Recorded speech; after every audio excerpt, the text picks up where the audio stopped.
ప్రేమగల తండ్రి, ఈరోజు మీరు మాకు ఇచ్చిన వాగ్దాన సందేశాన్ని బట్టి నీకు స్తోత్రాలు.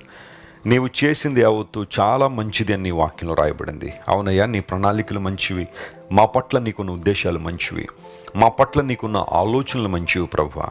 శుభకరమైన, క్షేమకరమైన, సమాధానకరములైన ఆలోచనలు మా పక్షంగా కలిగి ఉన్న మహోన్నతుడు గనుక నీకు స్తోత్రాలు. ఈరోజు మా ప్రియులు, నీ బిడ్డలు ఆయా ప్రాంతాల నుండి ఈ వాగ్దాన సందేశంలో పాలు పంపులు పొందిన ఈ వాక్యాన్ని విని ఉండగా, ఈ ప్రార్థనలు ఏకీవిస్తుండగా అసాధారణమైన అద్భుతాలు వారి జీవితంలో చేయమని కోరుతున్నాం ప్రభువా.